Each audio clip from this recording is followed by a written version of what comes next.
23 de enero de 1945, 9:47. Colmar, Francia.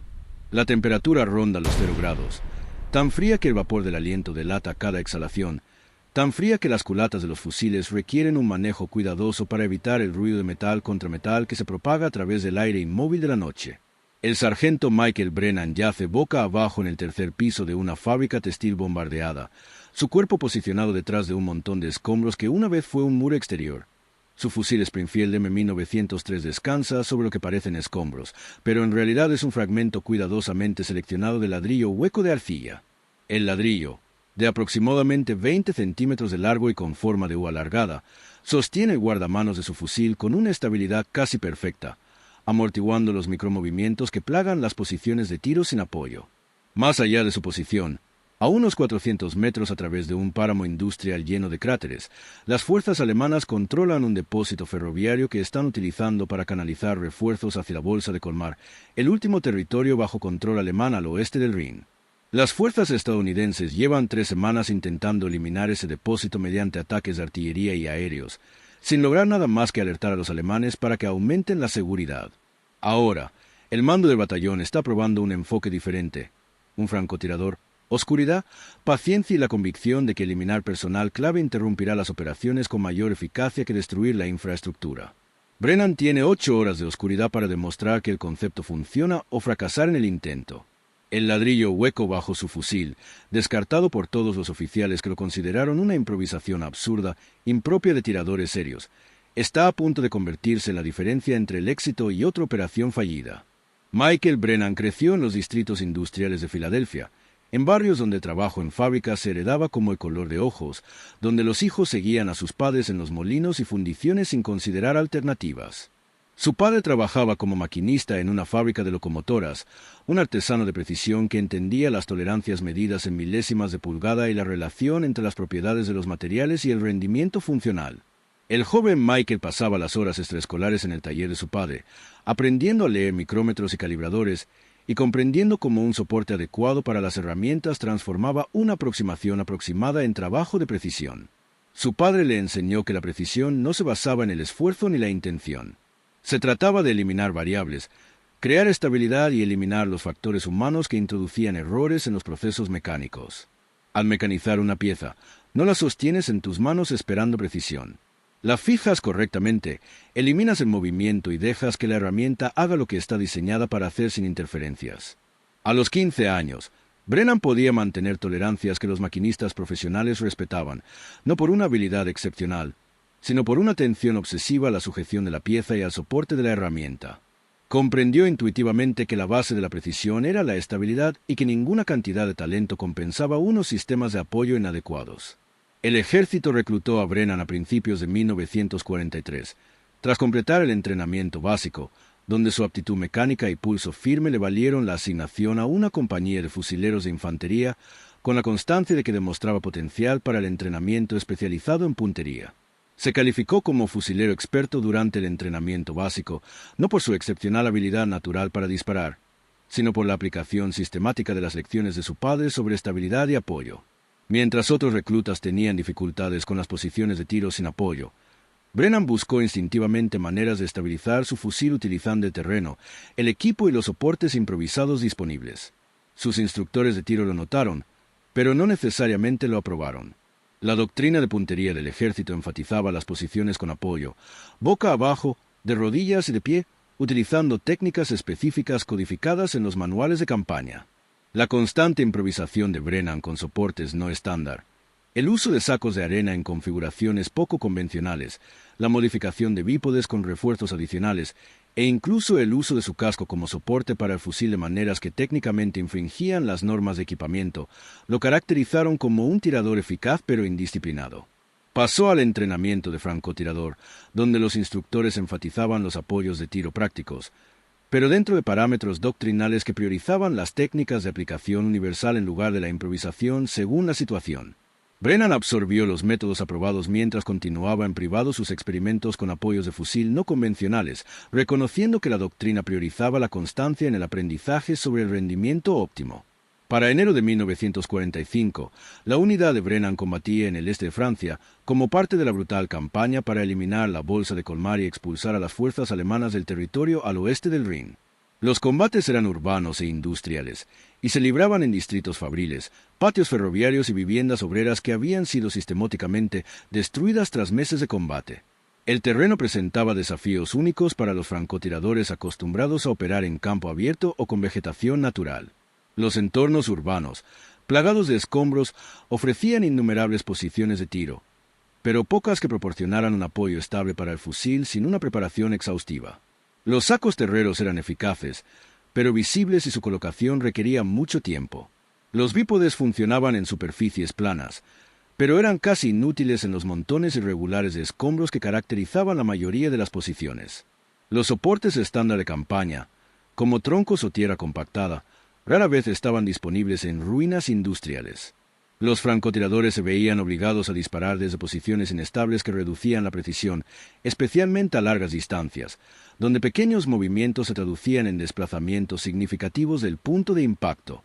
El resultado fue que los francotiradores estadounidenses eran eficaces a distancias cortas y medias, pero tenían dificultades para disparar con precisión más allá de las 300 metros, exactamente la distancia en la que serían más valiosos para interceptar las operaciones logísticas alemanas. Brennan había estado pensando en este problema desde su llegada al sector de Colmar, estudiando el paisaje urbano lleno de escombros y reconociendo oportunidades materiales que otros francotiradores habían pasado por alto.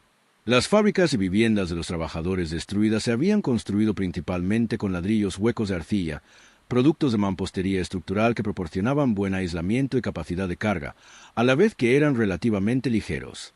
Cuando los edificios se derrumbaban bajo el fuego de artillería, estos ladrillos solían romperse en fragmentos en forma de U de canal, estructuralmente estables, pero huecos por un lado. Brennan los reconoció como apoyos de fusil improvisados casi perfectos. El canal hueco podía sostener el guardamanos de un fusil, proporcionando un contacto de 3 puntos que resistía el movimiento lateral y permitía un ajuste preciso de la elevación mediante calzas. El material de arcilla era lo suficientemente denso como para absorber las vibraciones, pero lo suficientemente blando como para no dañar los acabados de los fusiles. Su aspecto irregular, similar a los escombros, hacía que los fragmentos de ladrillo colocados como apoyos de fusil fueran visualmente indistinguibles de los escombros circundantes, proporcionando una ocultación que los apoyos de tiro construidos específicamente para ese fin no podían igualar. Lo más importante era que los fragmentos de ladrillo hueco estaban por todas partes en las zonas de combate urbanas, sin necesidad de una cadena de suministro especial ni de tiempo de preparación. Un francotirador podía seleccionar los fragmentos adecuados in situ, posicionarlos en minutos y lograr una estabilidad del rifle comparable a la de un equipo de apoyo de banco especialmente diseñado. Brennan había intentado explicarle el concepto a su sargento de pelotón durante una reunión de planificación táctica, llevando fragmentos de ladrillo de muestra demostrando cómo proporcionaban un apoyo superior para fusiles en comparación con los métodos estándar de campo. La respuesta del sargento fue desdeñosa, casi hostil. Brennan, no estamos construyendo un campo de tiro. Estamos llevando a cabo operaciones de combate en territorio hostil. Usa tus sacos de arena, usa tu mochila, usa soportes de campo aprobados. No te autorizo a transportar ladrillos rotos como si fueras un recolector de mampostería. Esas cosas están por todas partes porque son escombros, basura, cosas que se retiran, no equipo. Usa los soportes adecuados o buscaré a alguien más para esta misión. La objeción del sargento no se refería a la eficacia, que no podía evaluar sin pruebas, sino la apariencia y la desviación de los métodos reconocidos. Los ladrillos rotos no parecían equipo militar adecuado. Por lo tanto, no podían ser equipo militar efectivo. Era un razonamiento circular que Brennan reconoció como pensamiento institucional más que análisis táctico. Él asintió, aceptó la orientación y luego pasó los 2 días siguientes recolectando y probando fragmentos de ladrillos huecos hasta que identificó varias piezas con dimensiones y características estructurales óptimas para el soporte del rifle. El informe de la misión para el 23 de enero era sencillo en su concepción, pero extremadamente difícil de ejecutar. Las fuerzas alemanas utilizaban el depósito ferroviario como centro logístico, transportando suministros y refuerzos al amparo de la oscuridad, cuando la superioridad aérea estadounidense no podía interferir. La inteligencia indicaba que las operaciones del depósito estaban coordinadas por un pequeño grupo de mando, probablemente de 8 o 12 personas, incluyendo un oficial, suboficiales superiores y especialistas como programadores de trenes y coordinadores de logística. Este personal operaba desde un edificio de la estación parcialmente intacto, adyacente a los andenes, utilizando posiciones cubiertas que los protegían de la artillería, pero que les obligaban a moverse entre el edificio y los andenes activos durante las operaciones de carga y programación. Los planificadores estadounidenses creían que eliminar a este personal clave interrumpiría las operaciones del depósito con mayor eficacia que intentar destruir infraestructura que los alemanes pudieran reparar rápidamente.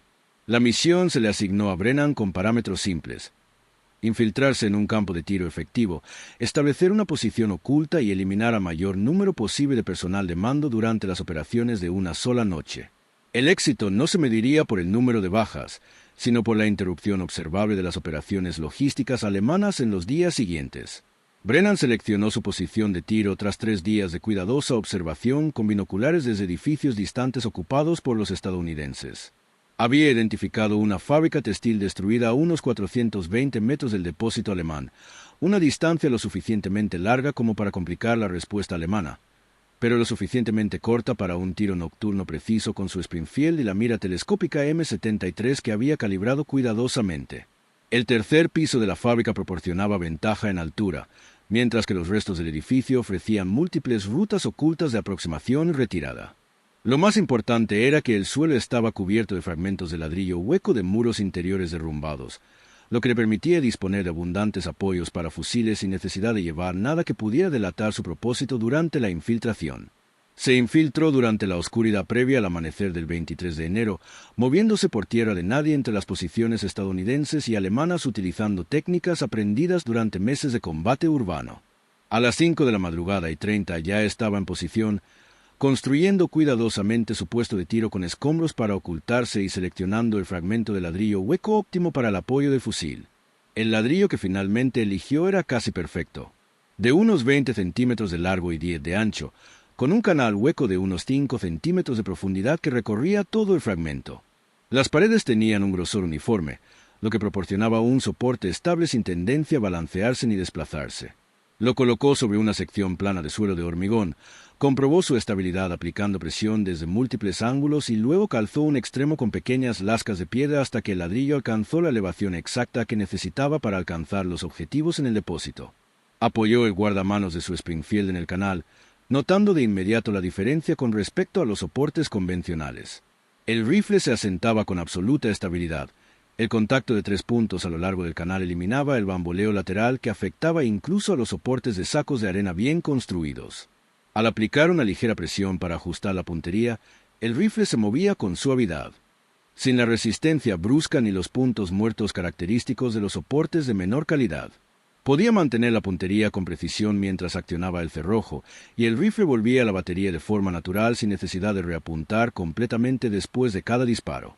Era el tipo de estabilidad que había logrado en bancos de trabajo de mecánico, pero nunca antes en condiciones de campo. El soporte de ladrillo hueco transformó su rifle de un arma portátil a algo parecido a un instrumento de precisión. Brennan pasó las horas del día en observación inmóvil, mapeando los patrones alemanes e identificando posibles objetivos. El depósito operaba continuamente, pero la actividad alcanzaba su punto máximo durante la noche, cuando los comandantes alemanes se sentían más seguros ante los ataques aéreos estadounidenses. Observó al personal que se desplazaba entre el edificio de la estación y los andenes, rastreó lo que parecían ser supervisores dirigiendo destacamentos de trabajo e identificó a un individuo cuyo uniforme y porte sugerían rango de oficial. También señaló que la seguridad alemana se centraba principalmente en las amenazas terrestres, con centinelas vigilando los accesos en lugar de inspeccionar los pisos superiores de los edificios en ruinas distantes.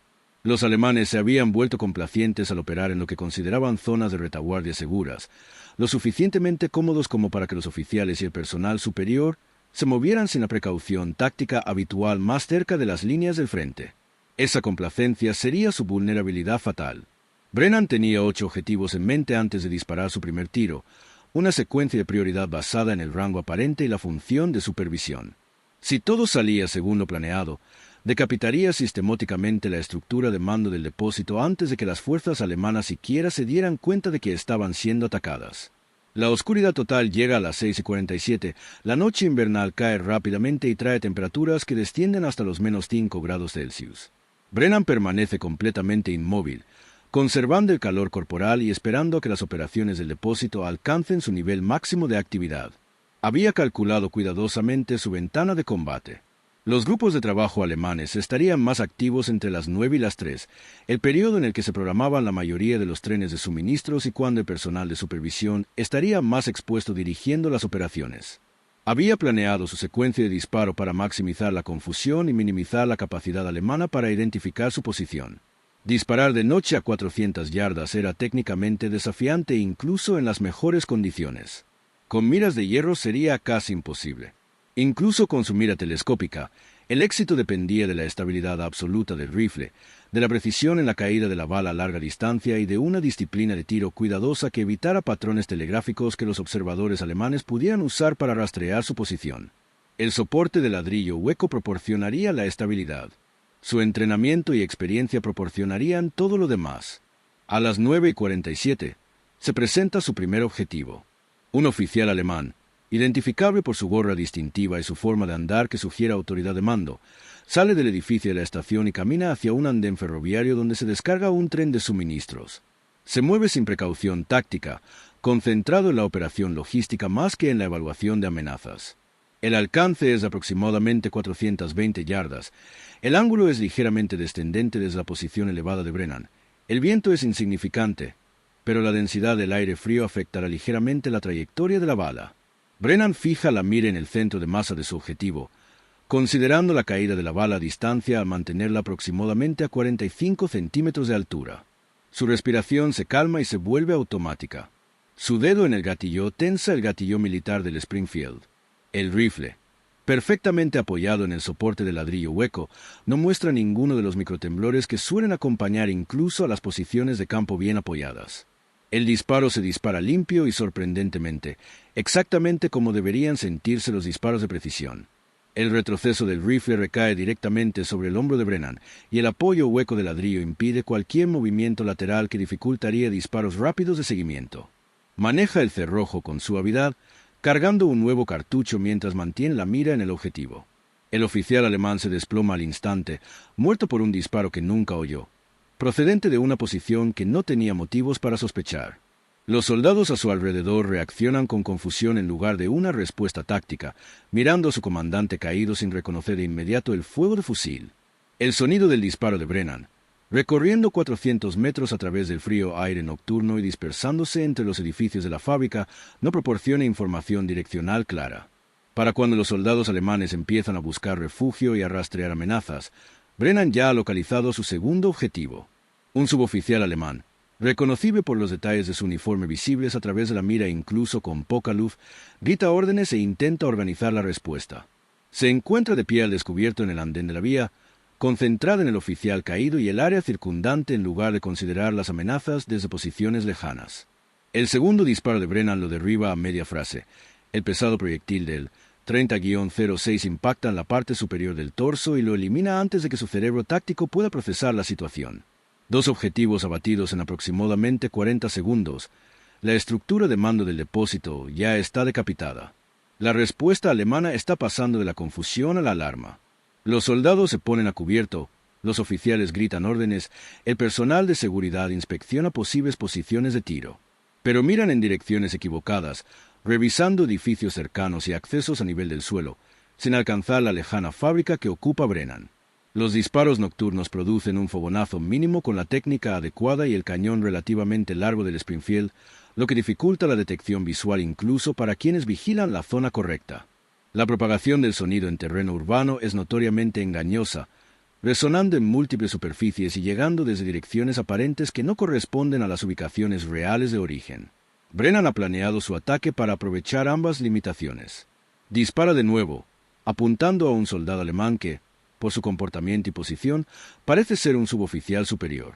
El disparo es más difícil, ya que el objetivo está parcialmente oculto tras el material ferroviario, lo que requiere una puntería precisa para sortear el hueco. El apoyo hueco del ladrillo facilita el disparo, proporcionando estabilidad que permite a Brennan mantener la puntería precisa durante los segundos necesarios para calcular el tiempo de disparo mientras el objetivo se mueve. El alemán cae al suelo, abatido por un disparo que parece surgir de la nada. Durante los siguientes 90 minutos, Brennan elimina sistemáticamente a 5 alemanes más en el depósito, seleccionando cuidadosamente cada disparo para maximizar la interrupción del mando y control. Apunta a supervisores, coordinadores y a cualquiera cuyo comportamiento sugiere liderazgo o función especializada. Evita disparar a soldados rasos o destacamentos de trabajo, reconociendo que matar a personal subalterno generaría bajas sin la correspondiente interrupción operativa. Su disciplina se extiende al ritmo de disparo. Nunca dispara más de 2 veces en 5 minutos, lo que permite a las fuerzas de seguridad alemanas agotarse buscando zonas que no ocupa, a la vez que les impide establecer un reconocimiento de patrones que podría ayudar a localizar su posición real. El soporte hueco del ladrillo hace que esta paciencia sea tácticamente viable. Con los soportes convencionales de campo, mantener un punto de mira preciso durante largos periodos sería casi imposible, obligando a disparos apresurados que sacrifican la precisión por la oportunidad. La estabilidad superior del ladrillo permite a Brennan esperar la presentación óptima del disparo, aceptando solo enfrentamientos de alta probabilidad que justifican el gasto de munición y el riesgo de comprometer la posición. A las 11:20, las operaciones del depósito cesaron por completo. El personal alemán se encuentra cubierto, las fuerzas de seguridad están desplegadas en posiciones defensivas y la operación logística que debería procesar los trenes de suministros se ha paralizado. El tren de suministros que se estaba descargando cuando Brennan comenzó a disparar se encuentra incompleto en el andén, con su carga a medio transferir vulnerable al fuego de artillería si las fuerzas estadounidenses tuvieran recursos disponibles para aprovechar la oportunidad. Más importante aún, la estructura de mando del depósito ha sido prácticamente destruida. 8 soldados alemanes han muerto, incluyendo un oficial y varios suboficiales de alto rango cuya experiencia y autoridad no pueden ser reemplazadas rápidamente. El impacto psicológico agrava el efecto táctico. Las fuerzas alemanas en todo el depósito operan ahora bajo la premisa de que los francotiradores estadounidenses pueden alcanzarlos de noche desde distancias imposibles, que ninguna posición es segura y que incluso los movimientos rutinarios conllevan un riesgo potencialmente letal. Esta presión psicológica reducirá la eficacia operativa durante días o semanas, obligando a los alemanes a implementar medidas de seguridad que ralentizan las operaciones logísticas y desvían al personal de combate a tareas de guardia. Brennan comienza su extracción a las 11:35, retirándose cuidadosamente de su posición de tiro y dejando el soporte de ladrillo hueco exactamente como lo encontró, indistinguible de los escombros circundantes. Se desplaza a través de las ruinas de la fábrica utilizando rutas predeterminadas, sale por una sección de muro derrumbado y comienza la infiltración de regreso a las líneas estadounidenses. El viaje dura 4 horas de cuidadoso movimiento a través del territorio en disputa, pero a las 3:40 se presenta en el cuartel general del batallón con un resumen de la misión que transformará el pensamiento táctico estadounidense sobre las operaciones de francotiradores urbanos. Su informe enfatiza no solo la exitosa eliminación del objetivo, sino también el papel crucial que el apoyo adecuado del fusil jugó para lograr disparos nocturnos de precisión a larga distancia.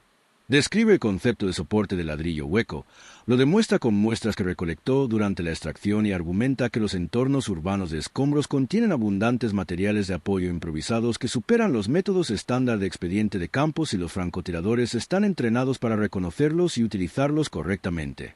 La respuesta institucional inmediata es la previsibilidad escéptica. Los oficiales cuestionan si el apoyo de ladrillos marcó una diferencia significativa en comparación con las técnicas estándar. Sugieren que los resultados podrían haberse logrado con apoyos convencionales e insinúan que el éxito de Brennan refleja la habilidad personal más que la innovación en el equipo. Pero los resultados de la misión no pueden descartarse. 8 bajas confirmadas, interrupción total de las operaciones del depósito alemán, 0 bajas estadounidenses, todo ello logrado por un francotirador con un rifle y equipo de apoyo improvisado que no costó nada y no requirió cadena de suministro. Las matemáticas son convincentes incluso para los oficiales de Estado Mayor escépticos. En cuestión de días, otros francotiradores del batallón experimentan con apoyos de ladrillos huecos, probando las técnicas de Brennan y confirmando que los fragmentos de escombros efectivamente proporcionan una estabilidad superior al rifle en comparación con los apoyos de campaña probados. La noticia se extiende a través de redes informales que conectan a francotiradores de diferentes unidades, el tipo de chisme táctico que se propaga más rápido que las comunicaciones oficiales. A principios de febrero, francotiradores estadounidenses utilizan apoyos de ladrillos huecos y apoyos improvisados similares con escombros estructurales en zonas de combate urbano en Francia y Alemania. La evolución táctica más amplia va más allá de la técnica específica de apoyo de ladrillos. La innovación de Brennan demostró que los entornos urbanos de escombros, generalmente considerados hostiles al tiro de precisión, contenían en realidad abundantes materiales para construir soportes de tiro superiores y los soldados entendían lo que buscaban y cómo emplearlo. Este reconocimiento impulsó la investigación sistemática de otras oportunidades de equipo improvisado en el combate urbano. Los ingenieros comenzaron a catalogar los materiales estructurales comunes en la construcción urbana europea y a evaluar sus aplicaciones tácticas. Los programas de entrenamiento comenzaron a enseñar a los soldados a evaluar los escombros y los escombros como un recurso potencial en lugar de un obstáculo. El cambio conceptual fue significativo. La doctrina anterior consideraba el terreno urbano destruido como un entorno operativo degradado que requería adaptación y la aceptación de una capacidad reducida. El nuevo enfoque reconoció que la destrucción urbana creaba oportunidades materiales indisponibles en el terreno natural si los soldados aplicaban la resolución creativa de problemas a los desafíos del equipo. Un análisis estadístico realizado tras la campaña de Colmar proporciona una evaluación concreta de la eficacia de los apoyos de ladrillo hueco. Los francotiradores que emplearon ladrillos o soportes improvisados similares de escombros mostraron una mejora de aproximadamente el 37% en la probabilidad de impacto al primer disparo a distancias superiores a 300 metros, en comparación con los francotiradores que utilizaron apoyos improvisados estándar. Esta mejora fue más pronunciada en el tiro nocturno, donde la estabilidad del fusil se convirtió en el principal factor limitante para la precisión. Esta mayor estabilidad también permitió a los francotiradores disparar a distancias mayores de las que se consideraban prácticas, ampliando el alcance efectivo de combate de 300 a 450 metros en condiciones favorables. Esta ampliación del alcance tuvo importantes implicaciones tácticas.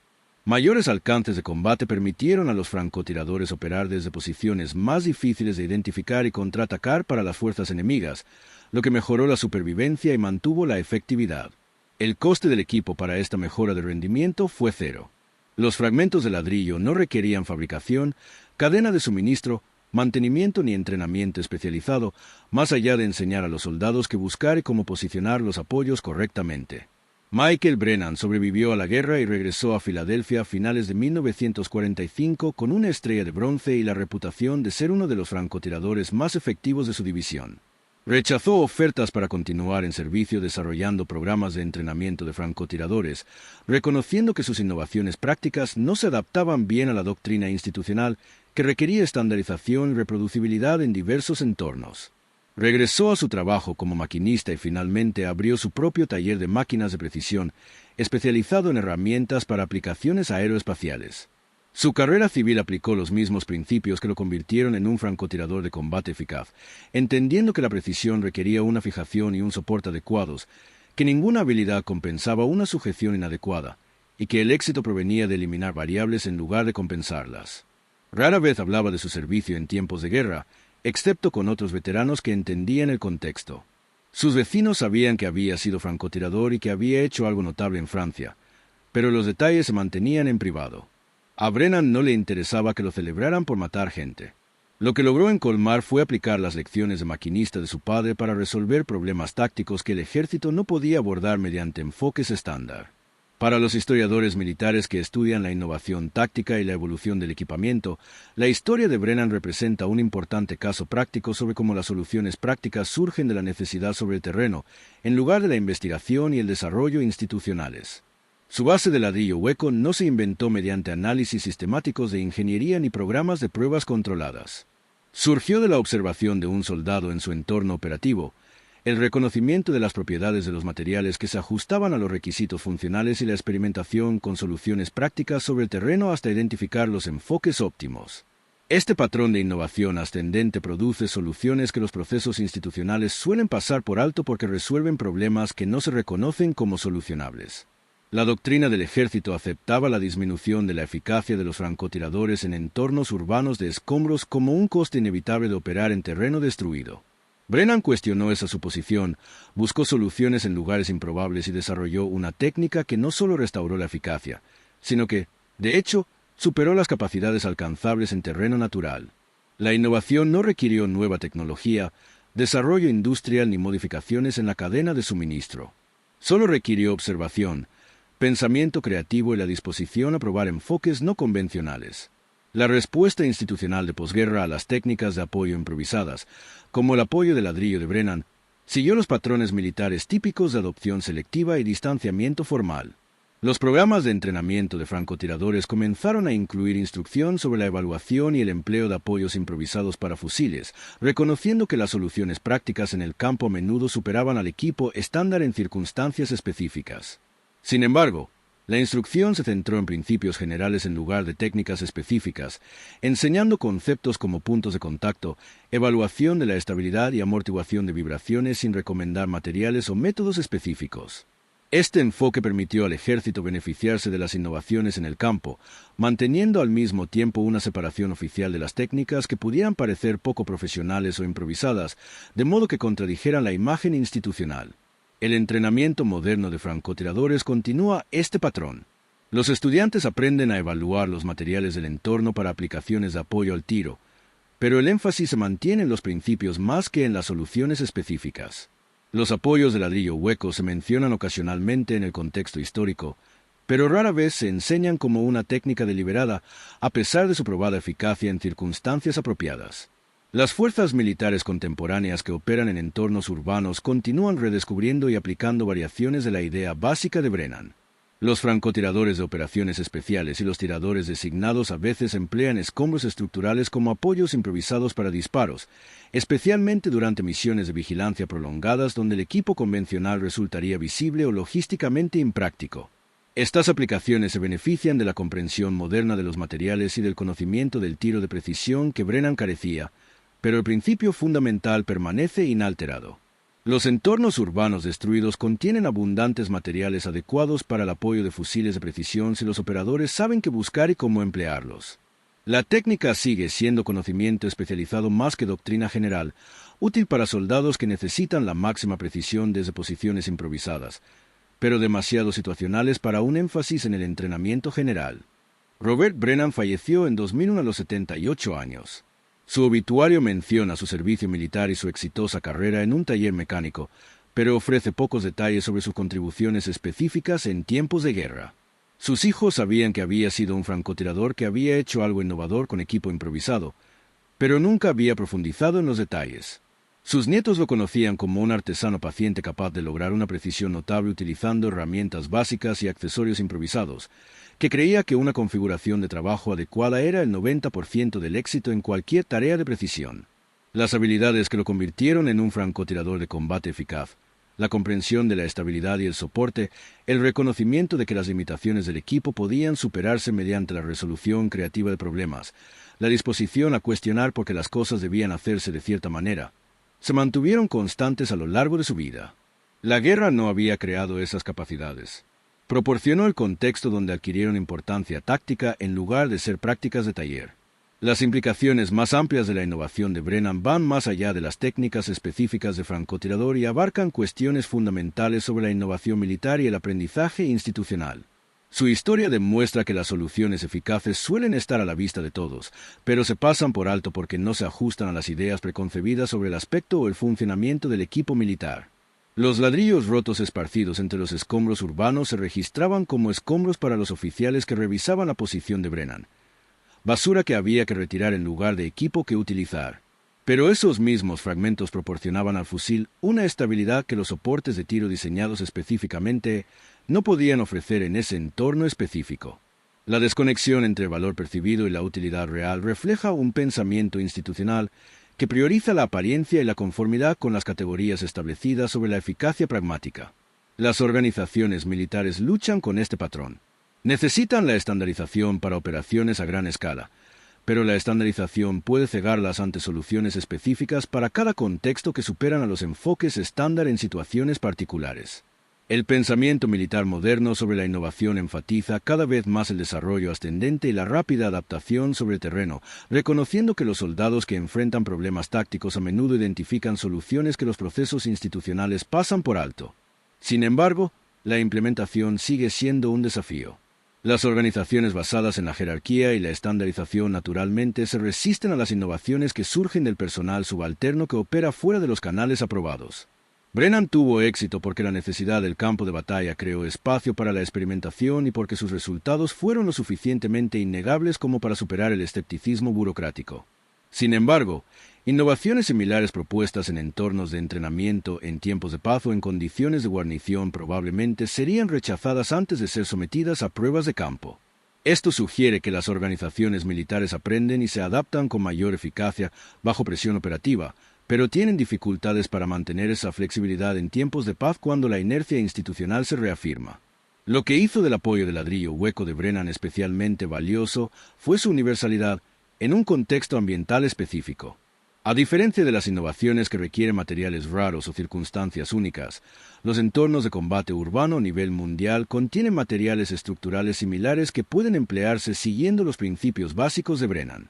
Los ladrillos huecos de arcilla son materiales de construcción comunes en Europa, Asia, Oriente Medio, cada vez más en las regiones en desarrollo. Los bloques de hormigón, otro material estructural común, a menudo se rompen en formas adecuadas para el soporte de fusiles cuando se derrumban edificios. Incluso fragmentos de ladrillo macizo pueden apilarse y disponerse para crear apoyos de tiro estables. La técnica se adapta a diferentes entornos urbanos porque aprovecha materiales de construcción fundamentalmente similares, independientemente de las prácticas de construcción regionales específicas. Esta amplia aplicabilidad distingue la innovación de Brennan de las soluciones específicas del contexto que funcionan en circunstancias particulares, pero no son transferibles a otros entornos operativos. La ironía histórica es que la contribución más significativa de Brennan provino de reconocer el valor de algo que la doctrina y el pensamiento institucional enseñaban a los soldados a ignorar. El entrenamiento militar enfatiza el uso del equipo adecuado para cumplir misiones, la preparación exhaustiva y el mantenimiento del equipo según los estándares. Este énfasis suele ser apropiado y necesario, pero también puede cegar a los soldados ante soluciones improvisadas que superan al equipo estándar en circunstancias específicas. Brennan tuvo éxito porque cuestionó la suposición de que el equipo aprobado era óptimo, porque observó los escombros y vio una oportunidad en lugar de un obstáculo, porque estuvo dispuesto a probar una idea que parecía poco profesional e improvisada a los observadores institucionales. Su disposición a parecer poco convencional, a usar ladrillos rotos mientras otros francotiradores usaban equipo aprobado, esa independencia intelectual produjo una ventaja táctica mucho más valiosa que mantener las apariencias. El soporte de francotirador de ladrillo hueco de Michael Brennan resolvió un problema táctico en una campaña urbana durante una guerra. Pero el principio tras su solución, el reconocimiento de que los entornos destruidos albergan oportunidades materiales, que la improvisación puede superar la estandarización, que cuestionar suposiciones abre posibilidades que la doctrina excluye, sigue siendo relevante a lo largo de las décadas y los cambios tecnológicos. Los soldados modernos que se enfrentan a retos de tiro de precisión en combate urbano aún pueden beneficiarse de comprender que los escombros contienen abundante material de apoyo si saben qué buscar.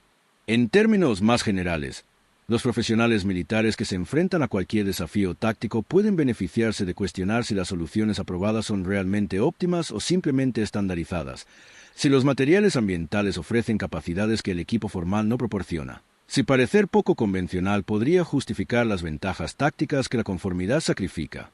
La historia de Brennan enseña que la innovación a menudo requiere mirar más allá de las apariencias y reconocer en qué podrían convertirse, que la diferencia entre escombros y equipo a menudo reside simplemente en la perspectiva y el pensamiento creativo. Esta lección sigue siendo tan valiosa ahora como lo fue en una fábrica congelada en Colmar, donde fragmentos de ladrillo roto se convirtieron en instrumentos de precisión que cambiaron la forma en que los francotiradores concebían su oficio.